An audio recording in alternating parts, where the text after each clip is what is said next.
What's up, y'all? It's your boy Beasley. I hope you all are staying positive and cool out there. I'm coming at you guys today with a review of The Real Housewives of Potomac Season 5, Episode 7, Fireball and Fire Pits. I'm going to try something different this week. I'm going to try my best not to cuss throughout this whole entire review. It's going to be a little bit of a challenge because I have a sailor's mouth, but just bear with me. So the episode starts off with the ladies. They're all sitting at the crab shack eating crab legs. Candace and Giselle are sitting there both nervous, like they're about to just like crap a brick out. You see, I can't even cuss already. Like, I really wanted to say the S word already. Like, we're only like 10 seconds in, y'all. But Giselle and Candace are sitting at the table nervous, and she decided to take it upon herself to ask Ashley and Candace if they could step aside and have a talk when they get back to Monique's house. And Monique is kind of looking at them with the side eye. So they leave, they all get back home. All the ladies get attacked by like one of the murder hornets they warned us about.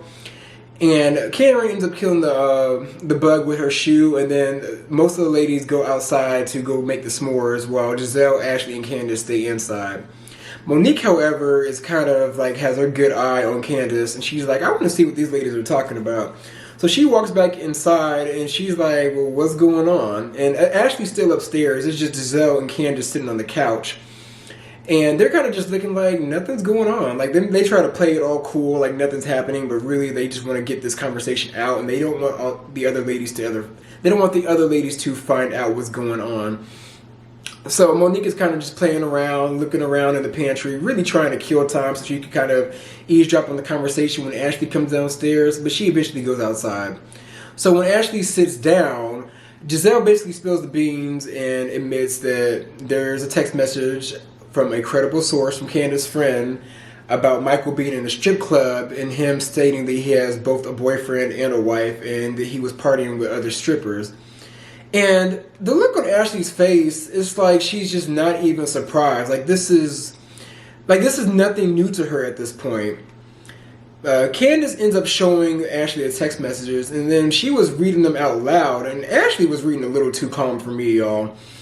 Ashley says that she's shocked, but like her face just looks like it's just another day in the park. Like it's just like nothing is really like this isn't new. Like this is another turn around the sun for her. So Ashley then tells that she's going to take this up with Michael and ask him about it, but she does admit to them that she does spy on Michael. Like she reads text messages, emails, and even sniffs his dirty drawers. And I'm just like, well, you probably need to do a little bit more than that, Ashley. So the other girls are outside talking as Giselle, Candace, and Ashley join them. They make s'mores, and Giselle leaves early in the morning because she has to go to New York to get her, it was a literary award. And I'm actually surprised that she really received an award. So I'm not going to be too hard on Giselle. So kudos to you, bitch. See, I just cussed. Ugh. So Karen, Wendy, Monique, and Candace, they're up late, like at 3 a.m. taking shots of Fireball. And, y'all, Fireball is so, like, it's just... Y'all know this one perfume called, it is on the tip of my tongue. It's called Spice Bomb. Like the woman's equivalent is Flower Bomb and the men's equivalent is Spice Bomb. The smell of Fireball reminds me of the smell of Spice Bomb cologne. And it feels like it fucking tastes like cologne as well. There I go cussing again. I'm gonna do better next week, y'all. So they're all drunk. Karen is the drunkest out of all of them. And she admits that Ray put burdens on her that she did not expect and didn't want to deal with. And she basically admits that she was the one that helped bail Ray out of his tax issues that came up. I believe that was back in season 3. Those issues. It was either season 3 or season 4. Correct me if I'm wrong. But she was the one that bailed him out of that. And honestly, y'all, even though I've only had one relationship, the ultimate demise of that relationship was not only cheating, but it was financial issues as well. Like, I was really, like, funding this man's life at one point. And granted, he was down and out at one point, but I was the one, like, I was like the financial backer of the relationship, and he ended up screwing me over. So I really sympathize with Karen and admit, I mean, granted, them two have been together for years. So it's kind of like at some point you're going to have to step up to the plate as a wife. Like he's been taking care of you your whole life. But I related to her in that aspect because I want to say the ultimate demise of a relationship is not only cheating but finances as well. Finances can really like shake a happy home. So Karen then turns to ask Monique if her and Chris are okay, and then Monique like quickly brushes it off. She's like, I don't want to have a deep conversation. Like, I just want to take shots and just kick it with the girls. And there's no apparent issues in their marriage, but there's issues that haven't really come to the surface yet. And I feel like the longer Monique stays on this show, the quicker they're going to come to the surface, if that makes sense. So it's the next day. We see Giselle leave to go to New York and everyone else is waking up. We see Chris arrive and he goes into the kitchen for breakfast, immediately requesting breakfast from Monique. Monique voices her frustration about the side conversation Ashley, Candace, and Giselle had when all the ladies gather around for breakfast in the kitchen. And then Ashley tells Monique it came out of a genuine place, like she was just like giving me the heads up that Candace's friend had text messages, or had a text about Michael, like him being in the club allegedly with other women. And then Monique continues to voice her frustration. Like, she is like pretty irate about the whole entire situation. And then Monique is just sick of this group attacking marriages. She's like, this has really been there, done that before. Like, we've basically saying we've done this storyline already. Like, how many times are we going to continue to attack Ashley and Michael Darby's relationship? Well, honestly, you can't really be mad at Candace for bringing it to light. You got to be mad at Michael, because Michael's the one out there doing dirt and getting caught, and then acting like he didn't do anything wrong when people call him out about it. Kind of like Ashley. That's what Ashley does. Like, them two are pretty much like pot meat kettle at this point. Monique in her confessional says that she notices a pattern in Candace, and she notices that like Candace tends to dig up dirt about people's marriages, or she brings people around that have dirt on other people's marriages, i.e., her name escapes me at this point. Charisse. Shout out to Alex Rogers. So the rest of the husbands arrive. Well, mainly it's just Chris, like the other Chris arrives. Juan can't make it because later on Robin reveals that he had a game to go to. And then, Michael Darby, he doesn't really see it for the rest of the gang. So I've noticed that he hasn't showed up to any of the group events this whole entire season, and I don't think he will. So Ashley's inside with her baby. She's like kind of like trying to get him to go to sleep. And then in her confessional, she admits that she doesn't want the whole text message gate to brew into something bigger. And basically she's going to find a way to put a fire on this situation. Even though she's going to go home and confront Michael about it at some point, she's going to find a way to save face in front of the ladies. Like, that Ashley is very crafty, y'all. Like, she can kind of skirt around any situation. Like, it's a talent. So Robin questions Karen about her drinking as they all gather around and sit outside, and then Karen plays Mariah Carey and is like, "What? I have no idea what you're talking about." And Robin's just like, "You see, this is the ish I be talking about with Karen." So Monique and Candace comes outside, and then Monique and Candace, they argue because Monique is still annoyed at the side conversation that happened last night without her. Candace then tries to apologize, but the argument continues to escalate because they just don't see it for each other, y'all. I feel like at some point, maybe behind the scenes, them two had a very, very close relationship.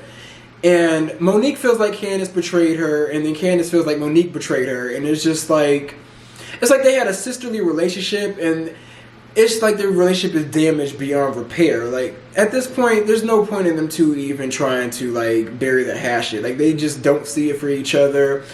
And Wendy, when Monique leaves, because Wendy and Robin try to get Monique to see that Candace was actually coming from a genuine place, and then Monique's not having it, and then she walks off.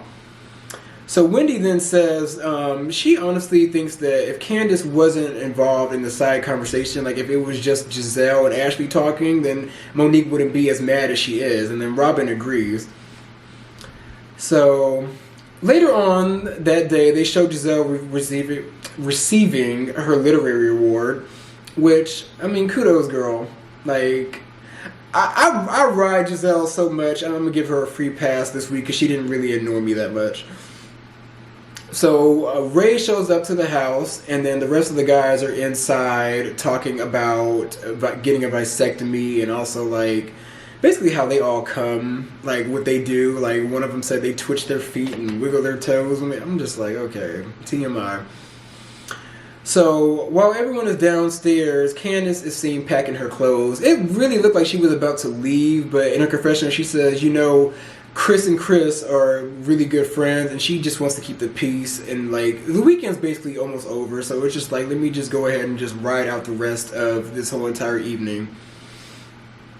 So later on, Chris surprises Monique with Tiff treats and a bunch of balloons, and everyone gathers around to sing happy birthday, and everybody's present except for Candace. Candace comes downstairs and she's just seen lurking on in disgust. And then Chris asks, like, well, what? I guess we all lost Candace. And Monique's like, oh, we had an argument earlier, so she's probably hidden somewhere. And then Candace like runs down. She's like, no, I'm here. And basically, Chris then asks Candace while everybody else is talking, like, what's going on? Are you okay? And she's like, you know, like, don't worry about it. Like, it's nothing. Water under the bridge. Karen steps away because she's sick, basically because she's hungover from last night, all that drinking. And they then eat and ask Wendy how she met her husband. Now, to my surprise, y'all, this whole little backstory that Wendy gave us on her parents and their family, this was the most interesting part of the episode for me. Wendy says that she knew Eddie since she was 17. She also reveals that his mom doesn't like her mom. And then Chris, Candace's Chris, then asks like if the moms came to the wedding. Wendy is like, hell no. Well, mainly like Wendy's mom was there, of course, but most of his family was not present at the wedding. In her confessional, Wendy says that the parents, Eddie's parents, that is, were telling their own friends that if they show up to the wedding, they would no longer be friends with them. And Eddie then says at the dinner table that he hasn't spoken to his mom since the wedding day. She hasn't met their new daughter, and she hasn't seen their sons in years. And I'm just like, this is your child. They're getting married. Usually when you get married, you're hoping it's going to be the only time getting married. So I'm just like, lady, you couldn't put aside your feelings for one day, not even a whole day, probably like 4 hours out of your day, to see your son walk down the aisle with somebody that he has 3 kids with now. Like, I have Nigerian friends, but like, I don't think it's in their culture to be stubborn or to really just not like buck to how they feel to appease other people. Like, I don't think that's in like their blood and their culture, but it's probably not even a cultural thing. I'm probably over exaggerating. But it's like, come on, lady. Like, I'm actually really interested to hear more into that backstory. Like, that really was the best part of the episode for me, y'all. So they then all decide to play a game where the husbands imitate all of their wives. Now, I'm not going to go through all of them, but the two that really entertained me the most were both the Chris's. Now, Chris imitates Monique by getting on his knees and picking up a wine bottle to give head. And it's just like, is this how you see your wife? Like, we're starting to see more inklings of him just seeing her as just some easy to get puss. Like, that's really, like, I know that he loves her, but like, come on, dude. He's probably just making fun of her because she hasn't been putting out lately. But I mean, Chris, you could have did better than that, bro.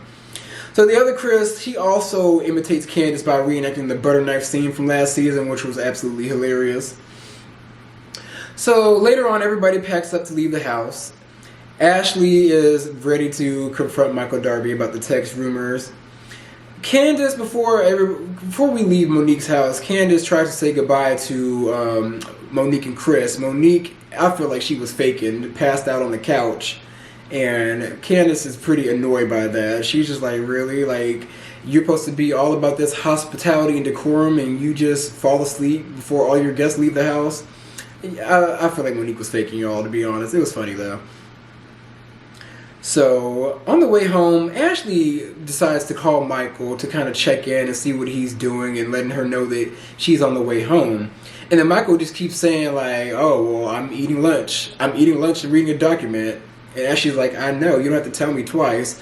And it's like he was just so annoyed by her even having the audacity to call him and let him know, like, hey, me and your son are making it home safe. We're almost home. Like, she could have gotten into a car accident on the way home. Like, what is wrong with this man?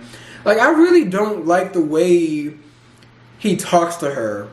And I don't like the fact that she puts up with it because he's the bank. Like, he is funding her entire life.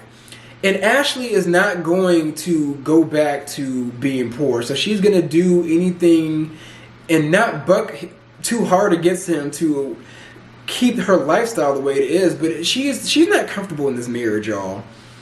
I just don't get love and genuine, like, comfort for them. Like, I just get, like, Ashley is just, she sees the bag and she's going to ride with it. But it is what it is. So in her confessional, she reveals that when she got home, she confronted Michael about the incident. And he admitted to her that there was a girl that he was seen with being all touchy-feely. And he basically says that he regrets his actions. So that also leads to the fact that you cheated. Like, you regret your actions. Like, you were the aggressor in the situation. You were probably bucking up on this girl. Michael is just so messy to me. Like, it makes no sense.